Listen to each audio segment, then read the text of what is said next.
అందరికీ హాయ్ అండి. అందరు ఎలా ఉన్నారు? బాగున్నారా? నేనైతే చాలా బాగున్నాను. ఫస్ట్గా మన ఛానల్ చూసే వాళ్ళు ఒక చిన్న లైక్ చేసి సబ్స్క్రైబ్ చేసుకోండి.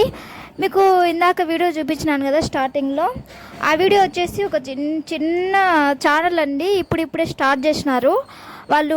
రంగస్వామి సేవ చేస్తుంటారు. దేవుని గురించి ఉంటుంది ఆ వీడియో. వాళ్ళ ఛానల్ కూడా నేను ఇక్కడ మీకు లింక్ ఇస్తాను, సబ్స్క్రైబ్ చేసుకోండి. వాళ్ళు కొంచెం మాకు రిలేటివ్స్ అవుతారనమాట. రంగస్వామి సేవ చేస్తూ అంటారు. ఆ వీడియో మీకు పెట్టి వాళ్ళ ఛానల్ ఎందుకు చెప్తున్నానంటే, చాలామంది గిద్దలూరు సైడు రంగస్వామి సేవ చేసే వాళ్ళు ఉంటారు, అందుకని చెప్తున్నాను. ఇంకా ఎర్లీ మార్నింగ్ అయితే నేను లేచిన వెంటనే ఇంకా నేను ఫస్ట్ చేసే పని ఏంటో, ఇంకా ఈరోజు ఏంటో కొంచెం బాగా హ్యాపీగా ఉన్నా, సంతోషంగా ఉన్నా. ఎందుకో నాకు తెలియదు, జస్ట్ అలా ఒక స్టెప్ వేసినాను అనమాట.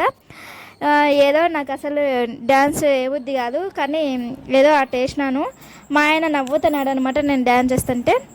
ఈరోజు నేను చేసేపోయే వంట వచ్చేసి ఆలుగడ్డ వంకాయ కర్రీ రెండు కలిపి వంట చేస్తాను అనమాట. దానిలోకి కూడా నేను రైస్ సంగటి చేస్తా, అది కూడా మీకు చూపిస్తా, చూసేయండి.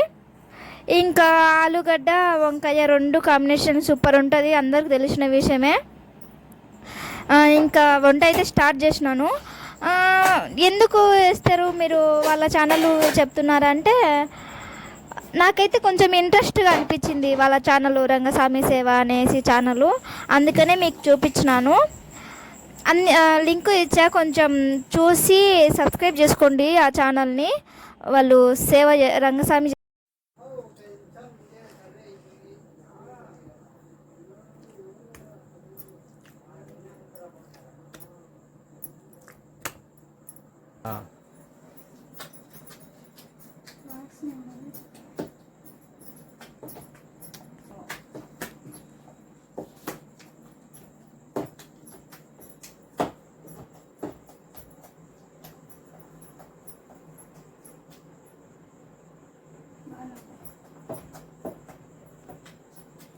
ఏంది గుచ్చి గుచ్చి పెడతాండవు? ఏం చేస్తాండవు? అట్ట గుచ్చారు, ఎనుపుతారు. కొత్తగా నేర్పుతాండవే. ఇద్దరికే కదా అని కొంచెమే చేసిన, చిన్న దాంట్లో చేసిన. అది ఎటు అన్నాగా, అది ఎటు చేయచ్చమ్మా. నేను ఎట్టు చేసినా తింటావు కదా, మళ్ళీ ఎందుకు అడుగుతాను?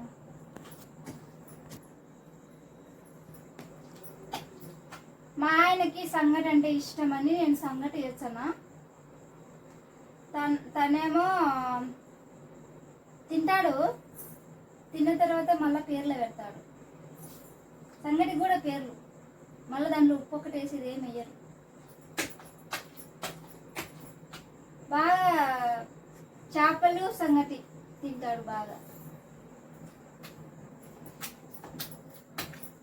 నేను పెద్దగా ఏమి ఇష్టపడను, ఊరికి అత్త ఇట్ట అవి ఇవి ఇష్టపడుతుంది. కానీ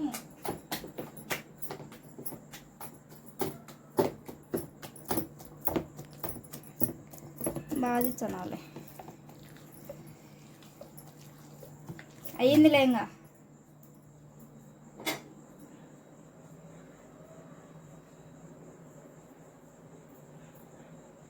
మా అమ్మ జొన్న రొట్టెలు చేసినది, బాబా ఎంత బాగా చేసినాయంటే అంత బాగా చేసినది. అయితే నువ్వు చెయ్యి. ఇప్పుడు ఓపిక లేదు. అమ్మ వంట పోయి బిడ్డ వంట అవుతుంది. రొట్టెకి 10 రూపాయలు ఇచ్చావా? చేచ్చా. ఏమి అమ్మడానికి రెడీ అవుతున్నావా, లేకుంటే ఇంట్లో పెట్టడానికి రెడీ అవుతున్నావా? చూడు, ఇప్పుడు ఇది సంగతి రెడీ అయింది.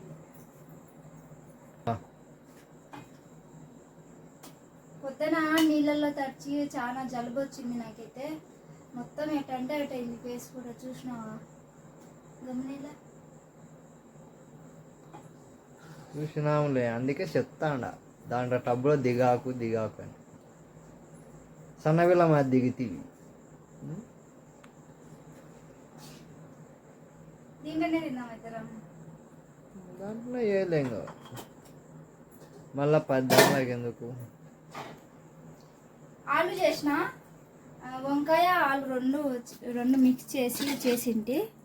బాగుంది కర్రీ ఈరోజు. కానీ నాకు ఈరోజు జలుబు పట్టడం వల్ల నేను సరిగ్గా తినలేకపోయినా.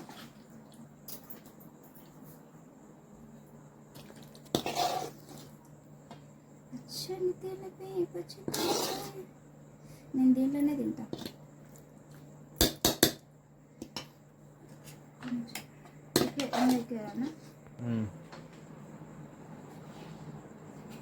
నేను దీంట్లో తింటా, ఎక్కువ తిన్నాను, కొంచెమే తింటా. దీంట్లో తిను.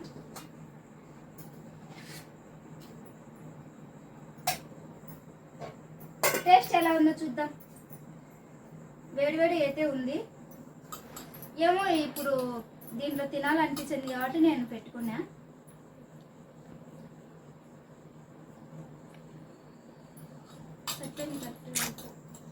పొద్దున్న కర్రీలో అన్నంలే కన్నా సంగట్లోకి బాగుంది నిజంగా. తిను, తీసుకో, తిను. నాకైతే ఆ నీళ్ళలో నాని చాలా అంటే చాలా జలుబు వచ్చింది, తలకాయ నొప్పి తీసింది, జ్వరంలాగా వచ్చింది అనమాట. చాలాసేపు ఉంటి నీళ్ళల్లో, పొద్దున్నే బట్టలు ఉతికేసి ఇంకా నీళ్ళల్లో చాలాసేపు ఉంటి. చాలా నీరసం అయిపోయినా నేను. ఆ ఎఫెక్ట్ నాకు ఒక 2 రోజులు ఉన్నది. ఎంత అంటే అంత చాలా నాకు జలుబు, దగ్గు, గొంతు నొప్పి, తలనొప్పి, ఒళ్ళు వేడి చేసింది. ఆల్మోస్ట్ ఇంకా జ్వరం వచ్చినట్టు అయిపోయింది. ఆ నీళ్ళ దగ్గర నాకు చాలా యాసిడ్ అయితే వచ్చిందండి. ఊరికే ఆ నీళ్ళతో ఆడుకున్నానే అనిపించింది.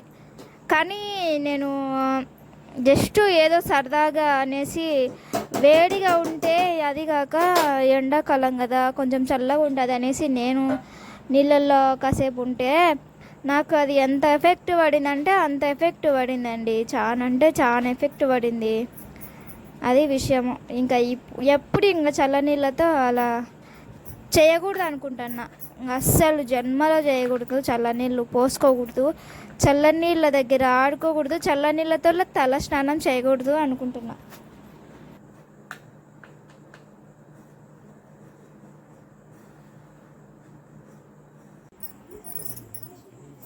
ఇంకా మా ఆయన కోసం అయితే నేను వెయిట్ చేస్తున్నా. తను ఇంకా రాలేదు, నైట్ అయింది. తన కోసం అయితే వెయిట్ చేస్తున్నా. ఇప్పుడు టైం వచ్చేసి రాత్రి 10:30 అవుతుంది, కానీ ఇంకా రాలేదు. ఇంకా చూద్దాం అనేసి బయట కొంచెం చల్లగా ఉంటే బయటనే కూర్చున్నా. ఊరికే వాకిట్లో కూర్చున్నా, బయటనే చాలా చల్లగా ఉన్నది. కొంచెం వాతావరణము కూల్ అయిందనమాట. ఈరోజు ఎక్కువ గాలి వచ్చి ఎంత చెత్త పడిందంటే అంత చెత్త పడినాను. అంత చెత్త పడింది. ఆకులు మొత్తం అది ఇది గాలి వేసింది, వర్షం వచ్చేలాగా ఉన్నది కాబట్టి బాగా పెద్దగా గాలి వచ్చింది. కానీ ఇంకా ఏం చేద్దాం, మా ఇంటి దగ్గర చెట్లు ఉంటాయి కాబట్టి ఇంకా ఆ చెత్తనంతా క్లీన్ చేసిన. కానీ మళ్ళీ పొద్దునకల్లా మొత్తం గాలి వచ్చే అంతా పడుతుంది. మళ్ళీ ఏం చేద్దాం, ఏం చేయలేము, ఇంకా ఊడ్చుకుంటూ ఉండడం తప్ప. ఇదా మా ఇంట్లో రాత్రి బయట కూర్చున్నాను, చూపిస్తాను అది విషయం.